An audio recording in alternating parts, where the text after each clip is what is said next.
wad salaamantiin kusoo dhawaada kanaalka wuxuuna ku bilaabanaa muuqaalkan idiin haya maqribkan Will Jason magaciisa yahay isagii saaxiibkiisna dibi weyn keeneen iskuul ay dhigan jireen si ay baranka ugu sameeyaan arday kale oo xifaaltan kala dhaxeeyay balse midaysan ayagu weyn ayaa jiro iskuulkan markay soo gelinayeen dibiga weyn booliska hore loogu wacay booliskina meeshan uu yimid Jason iyo saaxiibkiisna isku dayaan inay meeshan ka ordaan nasbixumana shil ku dambeeyeen taasoo kan in la qabtay waxaan lagu xukumay cunugan muddo sanada in guriga maxbuus oo ku noqdo kana bixi karin iskuulka guriga suuna meel kale u aadin xitaa lugta looga xiray qalab GPS subaxdii hagtana IPS oo iskuulka u soo waday IPS sab lagu magacaabo wiilkankiisa arrimo mustaqbalkiisa ku saabsan kala hadlaya iyo inuu markii hore haajir wiil banooniga aad ugu fiican laakiin hadda mustaqbalkiisa uu burburiyay hasaate Jason u muuqday mid hadalka IPS ba uu ku soconin iskuulkiisana gudaha uu soo galay gabar Kimberly lagu magacaabo Holwiga kula kulmaya taasoo si hoose u gaadkaado inta kadib qolkii wax ku barneen soo galay wiil madow ah arday kale oo cadaan ah suriyeenayaan taasna Jason ay ka xanaajinaysa markiisii ugu horeysana arrin fiican sameeyay waana mid cunugan wansuriga sida Donald Trump hal dharbaaxo u dhiibay uguna hanjabay mar dambe dad cunugan u soo dhawaato danka kale ayaan ka dharbaaxa taasna Kimberly gabadheed oo fasalka kula jirtay markii ugu horeysay wiilkan dheesaya waa mid fiican kalaaskii kadibna Jason gurigiisa ka sii socday uu ka soo dababaxayo waana mid uga meedalay maanta iyo inuu ka celiyo wansurigii waxaan ku dhahay ka warantii aan xoogaa magaal ku soo wareegno Jason uu tusay lugtiisa iyo qalabkii ku xirnay si kastaba biil uu dhahayo aniga programmigan wax ka bedelayo maadaama cunugan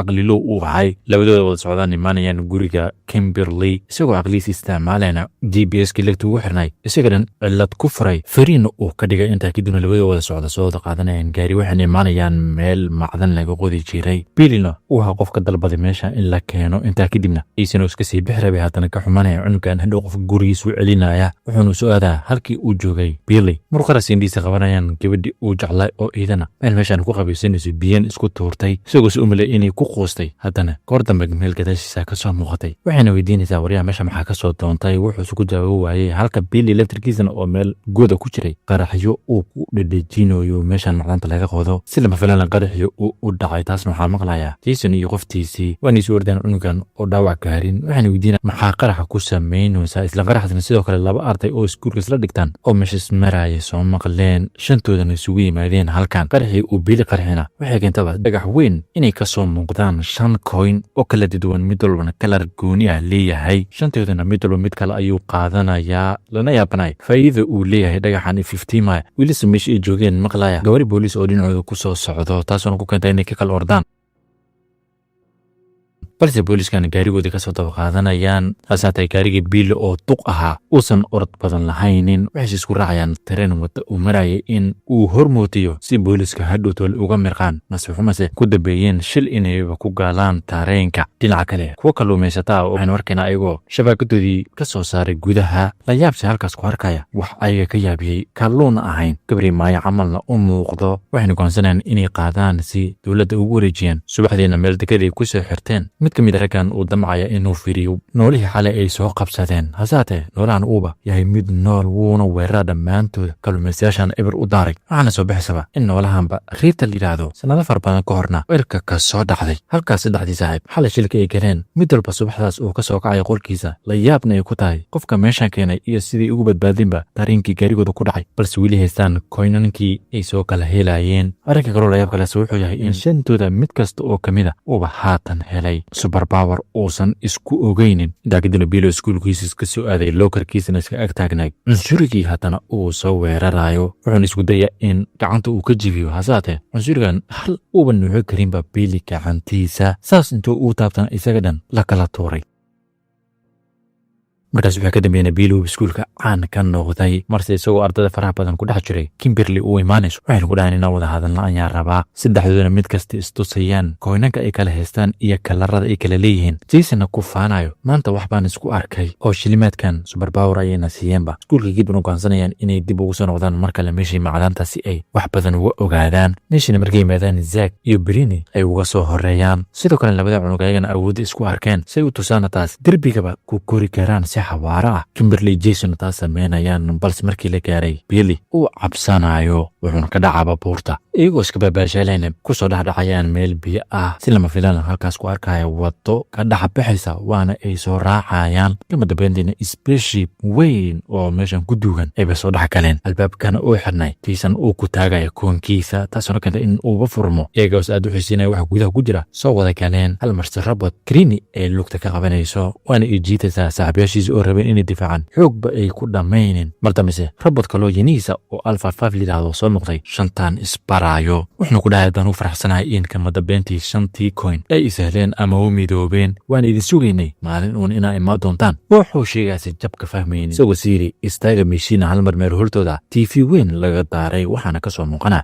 Jordan mid lidhaahdo sanadooyinka horna ahaa jiray nin geesi ah balse Rita qoftii kibirmaanyad ahayd ay ka adkaatay waa nin carruurtan ka codsanaya caawimaad markalena Rita ay kusoo noqotay adduunka iyadoo qas iyo khalaasna ka bilaabi doonta magaalkankooda waajibna ay ku tahay inay la dagaalamaan maadaama ay hadda yihiin 5 dagaalyahan shaqadoodana ay tahay hadda kadib Rita ka difaacaan dhagax aad qiimo badan u leh haddii kaas heshana xooggeeda wuu sii laba jibaarmi doonaa dhagaxaas qiimaha badana magaalkooda meel kamid uu ku duugan yahay hasaatee ilmahan waxyaaba odagan sheegay dhan jabka fahmaynin waase mid isticmaalaya farsamadiisii maqana joogayaalna ka dhigi dhammaantood wuxuuna tusayaa muuqaal soo socdo oo Rita burburi doonto magaalkankooda maalmaha soo socdana shantooda tababar loo bilaabi doono welibana uu jiro mid loo baahan yahay inay ku takhasusaan oo morphin lidhaahdo si kastabay haddana carruurtan aaminayn waxabaasran waanay kasoo tegayaan balse Jason uu ku aghaarayo waxaana lagu leeyahay koonkii guduudna adiga soo mahaysis ugu jawaaba haa waxaase la dhahaa koonkaas aniga haysan jiray oo hadda kadib tiimkan adiga hogaamiye u ah Jason waa qofka keliya ee aaminay Jordan hadalkiisa halka afartii oo Jason banaanka ku sugay Kimberly saaxiibadeed ku dhahaysa odagan ee ka dhamaatay sheekadiisa ma aaminteen su'aashaasna Jason oo dhahay xogaa shakaya ku jir laakiin wayna safan ugu sii war helnaa Britolna iskuulka kadibna isku keenan buurta dusheeda subaxdeedna Jason oo soo dahay afartii ayba ka soo horeeyaan libna halkii ku ballameen gudihiina u soo galeen marka la sheebka tababarkiina Jordan uu carruurtan u bilaabayo welibana aad ugu dhiirigelinaya inay bartaan tactical morphin lidhaahdo wuxuuna ku qasbaa inay ku dul socdaan meel si u soo muuqato xirfadooda morphinka hasaatee shantooda hal qof oo kamid ah uusan samayn karaynin taasna uu ka xumaaday wuxuuna waca Alpha 5 oo yidhi halkii tababarka gey kuwan ayagoo dhisan iikeen meeshiina imaadeen robotkan yariiska uu waxyaaba hologarama carruurtan u daarayo kuwaasoon ahaa mid kamid a ciidamadii Rita ay ayagan kula dagaalami lahayd Zack oo yirna waxyaabaha maa la dagaalamayna dhinacoodana soo aaday uu dareemayo in waxaan physical xoog badan ay leeyihiin kuwii kalena intay isku dayeen ayagana eber laga dhigayo Alpha 5 taas xoogaa ka yara xun yahay wuxuuna baraa tactical lidhaahdo inay u gembiyaan feerka ama waxyaabaha kale lagu soo gemayo taasna muhiim ay tahay mar walba caqligii robotkan intay raaceen u muuqdaan inay xoogaa fahmayaan balse mid kastoo iyaga kamid a uusan awoodin weli xirfadii morphinka intaa kadibna ilmahan soo wada oo soo geliyay meel kale wuxuuna tusaa dhar libisa kaasoona ka yimid dharniyaal qofkii xirtana u noqon doona midaan caadi ahayn balse qofkaas loo baahan yahay inuu tababar leeyahay Zack wiilkiya oo madaxadkay Alpha xoogaa yar mashquulay dharkan libiska mid kamid xiranaya wuxuuna awoodi weynaa inuu koontaroolo maadaama weli tababar uusan lahaynin saaxiibayaashiisna dhaawac gaarsiin tagay Jasonna ugu sii darnaado oo xanaaq kala hor yimid waana isdagaalayaan Billy oo kala celinayana uu noqonaya qofkii ugu horreeyay ee xirfadda morphinkaba sidii looga baahnaa uga soo baxay oo dharkiisii automatically uu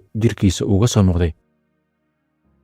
balse mar damaatana uu ka mirqay maadaama shantan maskaxiyan ay isugu xirnaynin kuwan kale oo la yaabanaana siyaasad u samaysay isagana uu dhahay ma aqaano maqlayaan codka Jordan oo Billy ka codsanaya mar kale inuu morphin sameeyo isagoo isku dayan haddana u suura gelinba maalinkaasna tababarkooda u dhammaaday Jason uu Jordan u imaanayo wuxuuna si qarsoodi u dhegeysanaa Jordan oo Alpha 5 ku dhahay ilmahan ku wax tiraya maahan mid kamid ayagan waa inaan isticmaalaa si aan aniga u soo noqdo taasna waxaa ka xalaya Jason oo ku eedeeyay jirkiina inaa isticmaasho keliya ma rabtaa balse nudhahay Rita san ugu mahortigi kartiin hasaatee Jason ku hami weyn yahay shantooda inay Rita meel saari karaan intaa ka bacdina shiibkii uu ka soo baxay saaxiibayaashiisii oo banaanka ku kaamgaraysanaya ugu yimid ina kaftamaya halka Rita meeshii ku dhuumaysa jirtay dad binaadin intay soo quudatay enerjarna ka soo heshay soo gelaysa magaalka waxayna imaanaysa dukaan lagu iibiyo dahabka dhammaana dahabkii soo aruursanaysa tuuganimadan teedana boolisku soo ogaaday ayna yimaadeen ugu hanjabaan inay joojiso tuuganimada balse aysanaynin taasoo ku kaliftay in xabaddu ku rido xabadiisa haweeneyda waxbaysan ka dhibaynin kahor intay meeshay ka tegina dukaankii dhan jijibinayso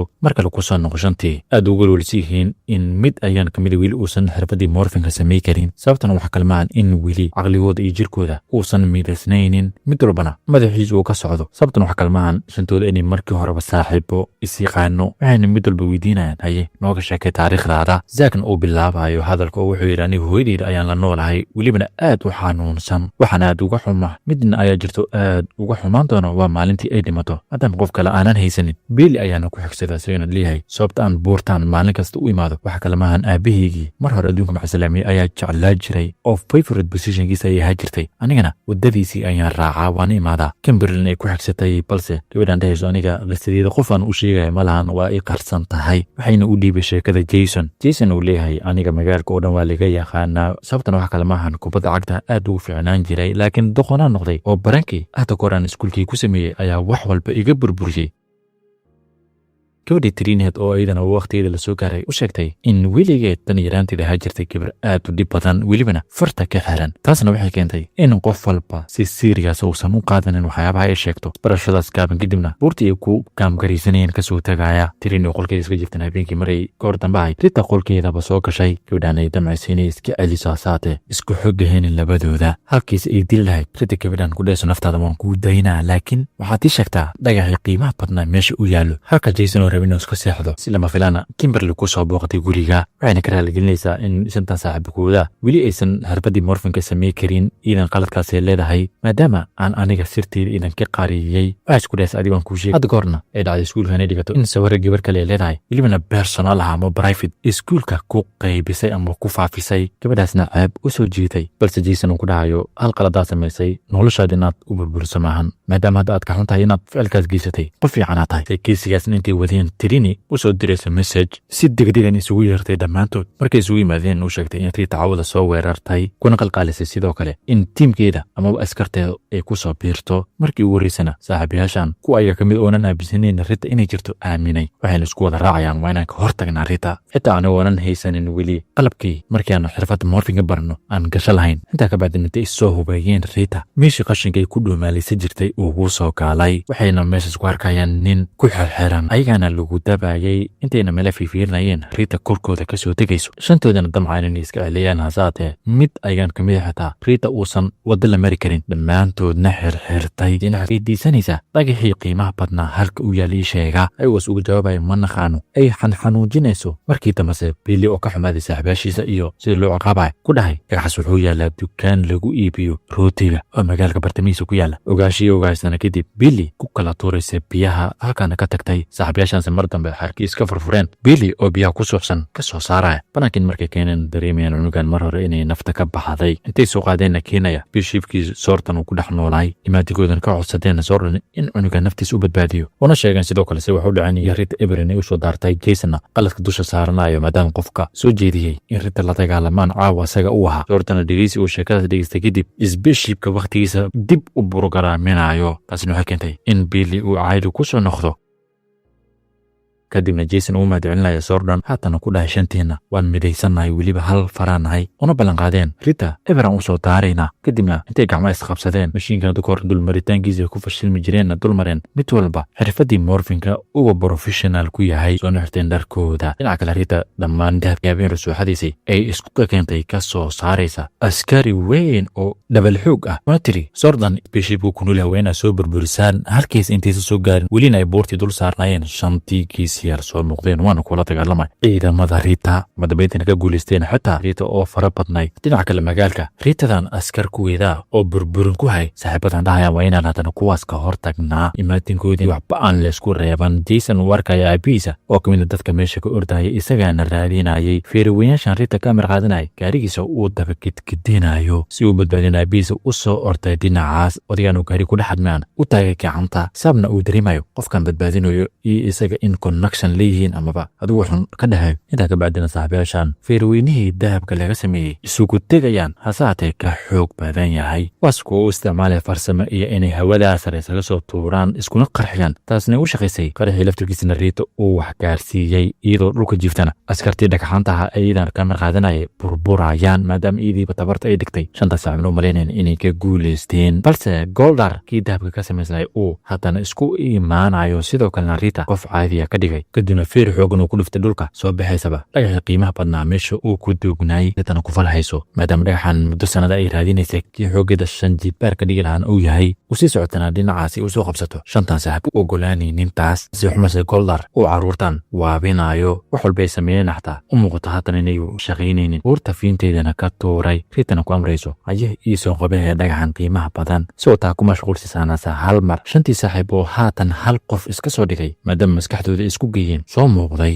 ayna hagtay feer iyo darbo wax walba ay ku dhiftaan goldarna feerku isiguna soo gamayay jason xasuusanaya hata ka hor alfa 5 farsamadii uu bari jiray oo ahayd wax walba kuu soo socda waa inaad u gimbisaa kama dambayntiina u suura gashay inay seefka taagaan goldar eberna uu noqday rita oo haatan kaliidhaana ka barayso shantan inay nafsadeeda u badbaadiyaan waxay isku dhaantay saasta noo dhibe koonka cagaarna eed haysato iyadoo si diiday jason hal dharbaaxo oo u dhiibayo taasuna keentay hawadaa sare inay ku mirqdo kasoo fogaatana adduunka waana ay ku barafoobisaa dagaalkii oo dhammaadana guushiina ay shantan saaxiib qaadeen ku wada farxayaan dadkii magaalkana u mahadceliyiin geesiyaashan aynan aqoonin haatan muddo maalmaha kasoo wareegatana kadib mid walba ayagana kamid a noloshoodii caadiga iska sii wadanaya subaxna jason uu imaanayo spaceshipkii isagoona seeftiisii meesha dhigay soo dhan u ballan qaaday haddii wax kaloona dhib ay yimaadaan ayaan u imaan doonaa waana qaadana kadibna iska soo aaday iskuulkiisa saaxiibayaashiisna ay iska dhigayaan inayba waxba ka ogeyn wixii dhacay baaqgaara ee isku gartaana samaystay macalinkiisa sida ku jiray oo yeerinayay ardada maqanii kale cunug alifir la yidhaahdo kursigiisa uuba joogin markay saas usoo fiiriyana jaakad cagaaran una egtii rita camal keliya ay saaran tahay kumasinin daawashadaada waa dhammaadkii